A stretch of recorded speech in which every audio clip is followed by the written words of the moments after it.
Assalamualaikum warahmatullahi wabarakatuh. Perkenalkan, nama saya Melisa Nurdiana dari Prodi Akuntansi. Di sini saya akan menjelaskan materi tentang sistem pemerintahan Republik Indonesia. Struktur Ketatanegaraan Indonesia setelah perubahan Undang-Undang Dasar 1945. Perubahan Undang-Undang Dasar 1945 sangat mendasar karena mengubah prinsip kedaulatan rakyat yang semulanya dilaksanakan sepenuhnya oleh MPR menjadi dilaksanakan menurut Undang-Undang Dasar. Hal ini menyebabkan semua lembaga negara dalam Undang 1945 berkedudukan sederajat yang melaksanakan kedaulatan rakyat. Alasan-alasan perubahan Undang-Undang Dasar 1945 ialah karena yang pertama, Undang-Undang Dasar 1945 bersifat sementara. Yang kedua, Undang-Undang Dasar 1945 memiliki kelemahan yang terlalu sederhana. Yang ketiga, Undang-Undang Dasar 1945 memberi kekuasaan yang besar kepada presiden dan lain-lain. Inilah lembaga-lembaga Undang-Undang Dasar 1945 melakukan perubahan atau amandemen. Yang pertama, bagian legislatif, yaitu terdapat MPR, DPR, dan DPD. Bagian eksekutif terdapat Presiden dan Wakil Presiden. Bagian yudikatif terdapat Mahkamah Konstitusi, Mahkamah Agung, dan Komisi Yudisial. Yang terakhir, BPK. Adapun tugas dan wewenang dari beberapa bagian ini, yang pertama pada bagian legislatif yaitu MPR. MPR bertugas mengubah dan menetapkan undang-undang dasar, melantik presiden dan wakil presiden berdasarkan hasil pemilihan umum dalam sidang paripurna MPR serta memutuskan usul DPR berdasarkan keputusan Mahkamah Konstitusi untuk memberhentikan presiden atau wakil presiden dalam masa jabatannya setelah presiden atau wakil presiden diberi kesempatan untuk menyampaikan penjelasan di dalam sidang paripurna MPR. Yang kedua, pada bagian eksekutif, yaitu presiden. Presiden bertugas yang pertama memegang kekuasaan pemerintah menurut Undang-Undang Dasar. Yang kedua, pada bagian eksekutif, yaitu presiden. Presiden bertugas yang pertama memegang kekuasaan pemerintah menurut Undang-Undang Dasar. Yang kedua, pada bagian eksekutif, yaitu presiden. Presiden bertugas yang pertama memegang kekuasaan pemerintah menurut Undang-Undang Dasar. Yang kedua, mengajukan rancangan Undang-Undang Dasar atau RUU kepada DPR. Presiden melakukan pembahasan dan pemberian persetujuan atas RUU bersama DPR serta pengesahan RUU menjadi undang-undang. Yang ketiga, menetapkan peraturan pemerintah pengganti undang-undang dalam kegentingan yang memaksa. Yang keempat, mengangkat dan memberhentikan menteri-menteri. Yang ketiga, bagian yudikatif, yaitu Mahkamah Agung. Mahkamah Agung bertugas mengadili pada tingkat kesaksi. Mahkamah Agung bertugas untuk memutuskan permohonan kesaksi terhadap keputusan pengadilan tingkat badik maupun tingkat akhir.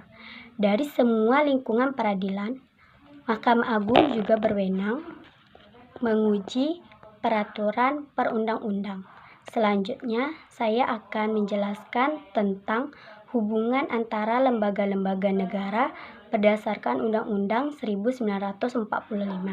Setelah perubahan Undang-Undang Dasar 1945, maka hubungan antar lembaga-lembaga negara dalam sistem ketatanegaraan Indonesia mengalami perubahan sebagai berikut. Yang pertama, hubungan antara MPR dan Presiden. MPR sebagai pemegang kekuasaan tinggi sebagai wakil rakyat sesuai dengan Undang-Undang Dasar 1945, di samping DPR dan Presiden. Hal ini berdasarkan ketentuan dalam Undang-Undang Dasar 1945 bahwa baik Presiden maupun MPR dipilih langsung oleh rakyat. berbeda dengan kekuasaan MPR menurut Undang-Undang Dasar 1945. Sebelum dilakukan perubahan Undang-Undang Dasar 1945 yang memiliki kekuasaan tertinggi dan mengikat serta memberhentikan presiden atau wakil presiden sesuai dengan ketentuan Undang-Undang Dasar 1945 hasil perubahan, maka presiden dapat diberhentikan sebelum masa jabatannya, baik karena permintaan sendiri atau karena tidak dapat melakukan kewajiban maupun diberhentikan oleh MPR. Yang kedua, hubungan antara MPR dan DPR. MPR terdiri atas anggota-anggota DPR dan anggota-anggota DPD yang dipilih melalui pemilihan umum. Dengan demikian, seluruh anggota MPR menurut Undang-Undang Dasar 1945 dipilih melalui pemilihan umum. Mengingat kedudukannya sebagai penjelmaan seluruh rakyat Indonesia dan untuk menegakkan martabat dan kewibawaannya, maka MPR menyelesaikan masalah-masalah yang bersifat mendasar, yang bersifat struktural dan memiliki kekuasaan untuk mengubah Undang-Undang Dasar. Maka DPR dan MPR harus melakukan kerjasama yang simultan dalam melakukan pengawasan terhadap jalannya pemerintahan yang dilakukan oleh Presiden. Oleh karena itu, anggota DPR seluruhnya merangkap anggota MPR. Maka MPR menggunakan DPR sebagai tangkanannya dan melakukan pengawasan pelaksanaan kebijakan yang dilakukan oleh Presiden. Dalam hal ini, DPR menggunakan hak-hak tertentu yang dimilikinya seperti hak angket, hak amandemen, hak interpelasi, hak budget, dan hak inisiatif. Yang ketiga, hubungan antara DPR dan Presiden.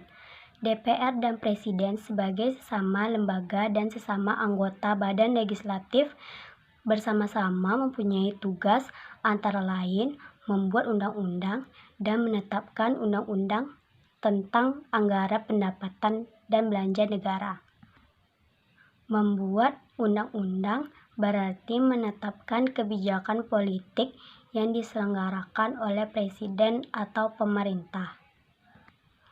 Menetapkan budget negara pada hakikatnya berarti menetapkan rencana kerja tahunan DPR melalui anggaran belanja yang telah disetujui dan mengawasi pemerintah dengan efektif. Di dalam pekerjaan untuk membuat undang-undang, maka lembaga-lembaga negara lainnya dapat dimintai pendapatnya. Sesudah DPR bersama Presiden menetapkan undang-undang dan rencana anggaran pendapatan atau rencana anggaran biaya negara, maka di dalam pelaksanaannya DPR berfungsi sebagai pengawasan terhadap pemerintah. Pengawasan DPR terhadap Presiden ialah suatu konsekuensi yang wajar atau logis yang pada hakikatnya mengandung arti bahwa Presiden bertanggung jawab kepada DPR dalam arti partnership. Yang keempat, hubungan antara DPR dengan menteri-menteri. Hubungan kerjasama antara Presiden dengan DPR juga harus dilaksanakan dalam hal DPR menyatakan keberatannya terhadap kebijakan menteri-menteri. Dalam hal ini, sudah sewajarnya Presiden mengganti menteri yang bersangkutan tanpa membubarkan kabinet. Namun, seperti halnya dengan Presiden, menteri-menteri juga tidak dapat dibubarkan dan atau diberhentikan oleh DPR. Akan tetapi, sebagai konsekuensinya yang wajar atau logis dari tugas dan kedudukannya, Presiden harus memperhatikan sungguh-sungguh suara DPR. Oleh karena itu, menteri-menterinya juga tidak terlepas dari keberatan-keberatan DPR yang berkaitan dengan diberhentikannya menteri oleh Presiden. Yang kelima, hubungan antara Presiden dengan menteri-menteri. Presiden mengangkat dan memberhentikan menteri-menteri negara dan menteri-menteri itu formal tidak bertanggung jawab kepada DPR, melainkan kepada Presiden, karena menteri-menteri adalah pembantu Presiden. Meskipun kedudukan para menteri negara tergantung kepada Presiden, tetapi menteri-menteri tersebut bukan pegawai tinggi biasa.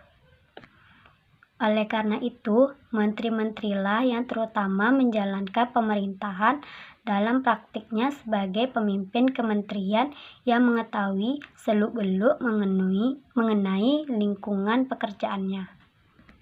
Berhubungan dengan itu, menteri mempunyai pengaruh besar terhadap presiden dalam menentukan politik negara yang menyangkut kementeriannya. Memang yang dimaksud bahwa para menteri itu pemimpin-pemimpin negara untuk menetapkan politik pemerintahan dan koordinasi dalam pemerintahan negara. Para menteri kerjasama satu sama lain secara erat di bawah pemimpinan presiden. Yang keenam, hubungan antara BPK dan DPR.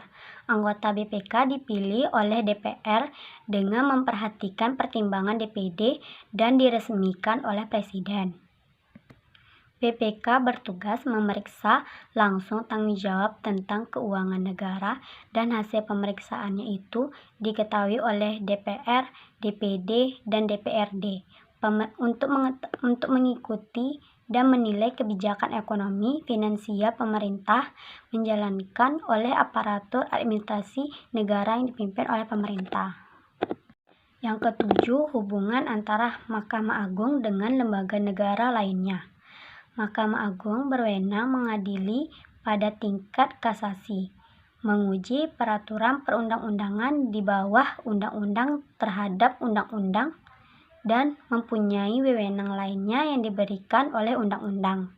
Calon hakim agung diusulkan oleh Komisi Yudisial kepada DPR untuk mendapatkan persetujuan, dan selanjutnya ditetapkan sebagai hakim agung oleh Presiden.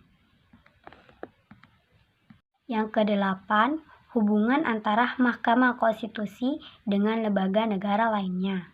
Yang kesembilan, Mahkamah Konstitusi mempunyai 9 orang anggota hakim konstitusi yang ditetapkan oleh Presiden yang diajukan masing-masing 3 orang oleh Mahkamah Agung, 3 orang oleh DPR, dan 3 orang oleh Presiden. Mahkamah Konstitusi berwenang mengadili pada tingkat pertama dan terakhir yang putusannya bersifat final untuk menguji undang-undang terhadap undang-undang dasar. Memutuskan sengketa kewenangan lembaga negara yang kewenangannya diberikan oleh Undang-Undang Dasar. Memutuskan tentang hasil pemilihan umum. Di samping itu, Mahkamah Konstitusi wajib diberikan keputusan atas pendapat DPR mengenai dugaan pelanggaran oleh Presiden atau Wakil Presiden menurut Undang-Undang Dasar. Yang 10, hubungan antara Komisi Yudisial dengan lembaga negara lainnya.